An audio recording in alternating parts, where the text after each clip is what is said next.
ScienceWorks Online. First, let us tell you a little bit about ScienceWorks, in case you haven't been to visit us in Oregon. ScienceWorks is a hands-on museum with lots of fun exhibits that help people of all ages learn about science. With us being online, we thought it would be a great way to connect with students and families all over the world. We have a lot of exciting demonstrations and experiments in store for you in the coming weeks. We'll also bring in science experts to talk about their fields and answer any questions. Before we begin our facilitation, let's hear some exciting news from Maya. Thanks, Ash. I'm very excited about today's news, and I hope to break it down for all the viewers at home. Scientists have invented a new type of crystal using a vacuum and a simple physics principle. The Pauli principle, discovered by Wolfgang Pauli, states that no two fermions can have the same quantum number. Pauli was awarded the Nobel Prize for Physics in 1945 for the discovery of this principle. This principle means that no two alike atoms whose parts are made up of fermions, more commonly known as electrons, protons, and neutrons, can take up the same space. For atoms to connect to one another, there must be a difference in their atomic sequence or numbers that describe the atom. For example, N, the principal quantum number, L, the azimuthal quantum number, and M for the magnetic quantum number. The ms, the spin quantum number, must be different, even if it's by 1/2. Scientists experimented with this principle by forcing lithium atoms in the same atomic sequence into the same space inside of a vacuum. Here is my drawing of said vacuum. And the middle here is where they combined the atoms to force them to make something. They did this in a vacuum because it is a controlled, empty environment that can eliminate interference from other atoms. Okay, Ash, this is where it starts to make a little more sense. The basics of what Pauli discovered is that atoms avoid each other, especially if they are exactly the same. And in order to perfectly avoid each other in a confined space, they create a pattern. This pattern was discovered by the scientists using the vacuum. The pattern is similar to a solid crystal structure, leading scientists to believe there is another way to form crystals. A typical way crystals are formed is with this example of a water crystal, aka regular ice. Here is the oxygen and the famous 2 hydrogens that are connected to it. And here is the geometric structure that the hydrogen and oxygen atoms create when they are forcibly slowed down by lack of heat.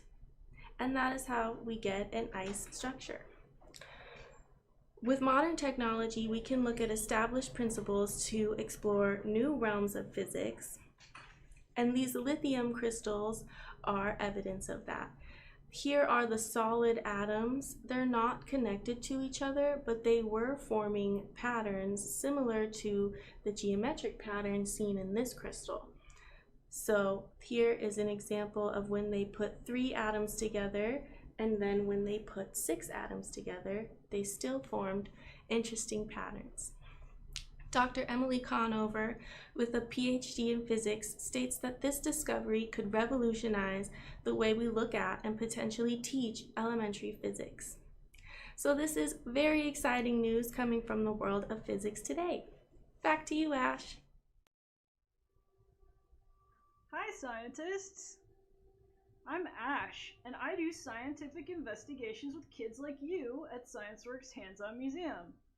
Right now, I've been investigating something really exciting about insects. I was looking at some insects in the cases and comparing them to some insects in pictures. So, why don't you look carefully at the picture, let's see if you notice anything about all the insects.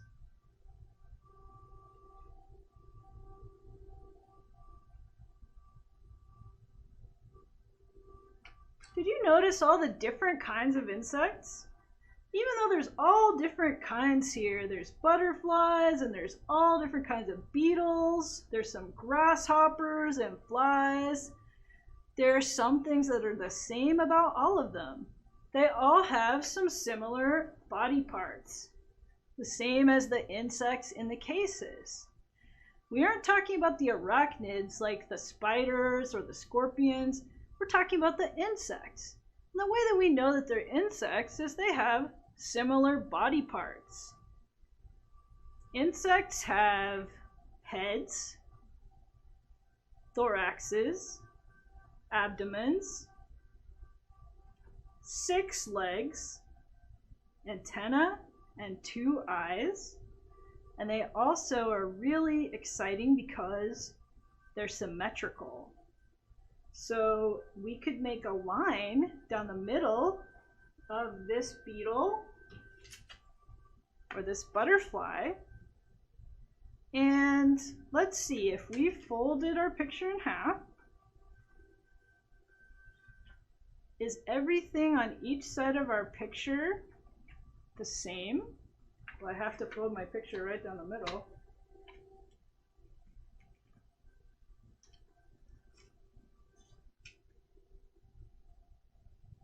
So we can see that on either side of the line, there's a wing, there's an eye, there's an antenna, there's some legs, there's a head, a thorax, and an abdomen, and they're all kind of divided right down the middle. We can do that with any of the insects that we see. Every insect that we've discovered so far on Earth is symmetrical. So if we draw a line down it, what we see on one side of the line is the same as what we see on the other side of the line. Right now, scientists have discovered over 900,000 different species of insects on Earth. Those are only the ones scientists have discovered. There might be way more. That's different species. Scientists think there could be 10 quintillion individual insects living on Earth. That's a 10 with 19 zeros after it. That is a lot of insects. In fact, about 80% of all living things are insects, and they're all symmetrical.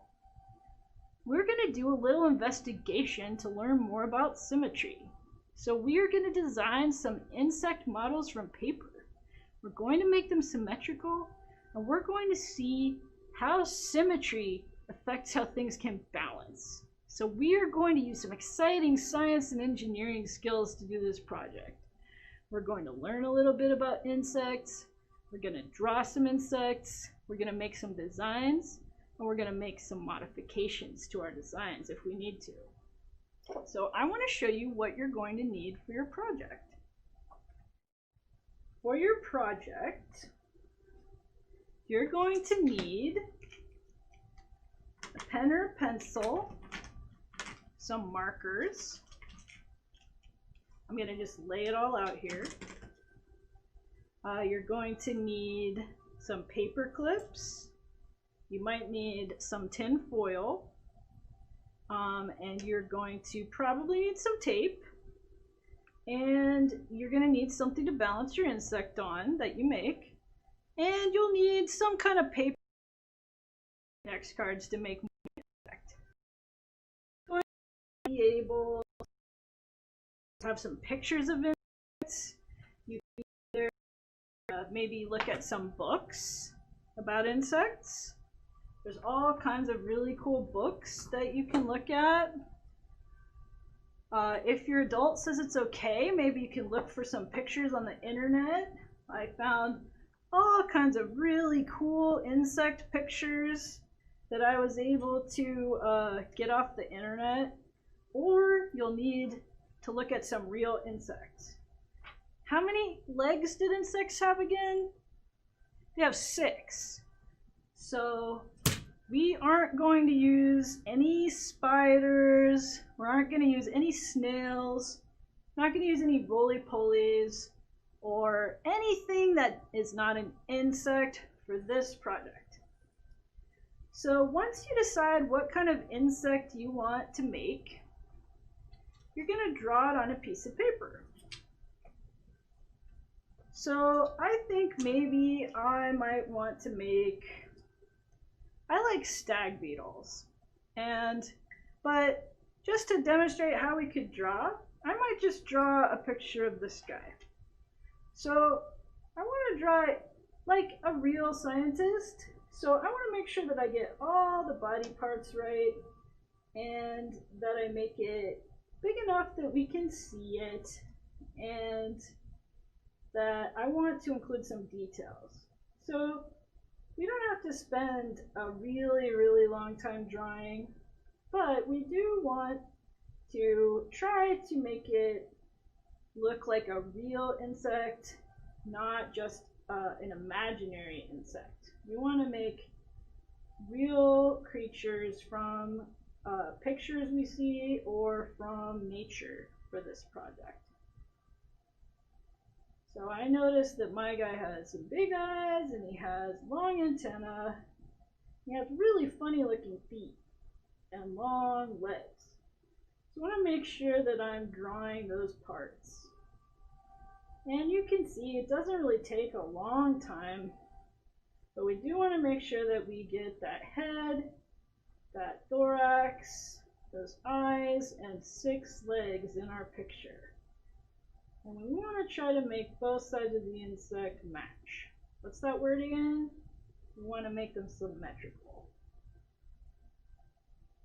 I'm noticing this insect looks kind of funny because he looks like he has like pants on.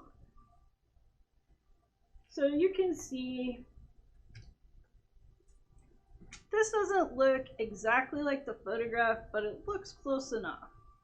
So I want you to really try to make some details on your insect, and I want you to try to make it look realistic, like a scientist would draw.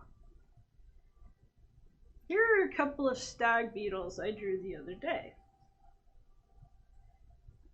I was curious about how a stag beetle can balance when it's got those big antlers on the front of their head.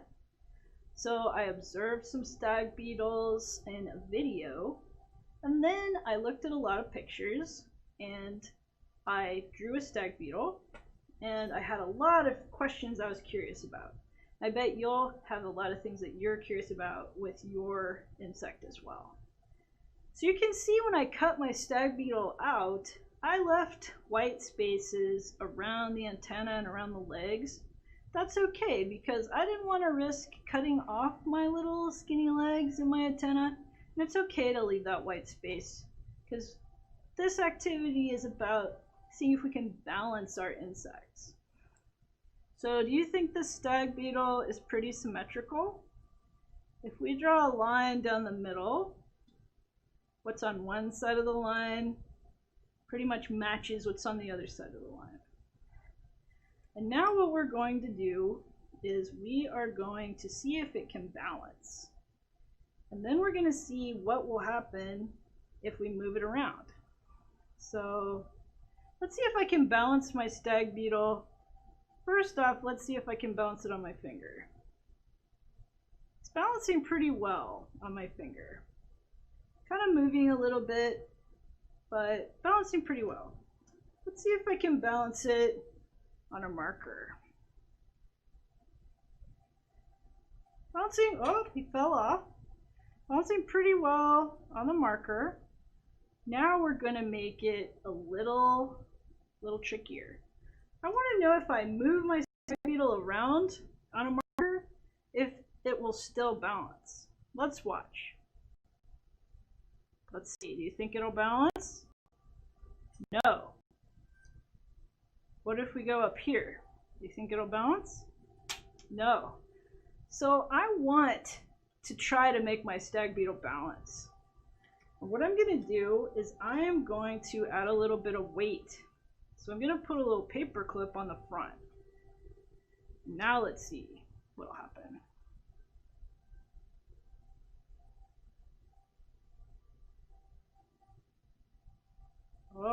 look at that.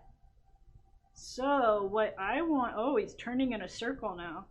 Your challenge is to make a realistic insect model from paper that can balance on your finger or on a pencil or a marker. First, you'll have to think about how you're going to solve your challenge. Then you're going to draw your insect and cut it out. Then you're going to test it and see how to make it balance. See if you can make it balance even if its center of its body is not exactly in the center of what you're balancing it on. So you might have to tinker and make some changes. You might have to weight it in different places with paper clips, foil, or other things. And it's okay if it takes some tries to make it work, because scientists and engineers keep trying. As you're working, try to think about what you're noticing and any questions you might have. Well, that was fun. We hope you enjoyed it. We always like to see your hacks and your projects, so send those to us. You can email them to online@scienceworksmuseum.org, or if you post your project on social media, tag us, #ScienceWorksOnline. Don't forget to tune in next week at 2 p.m. Pacific time for another episode. And until then, have fun and stay curious.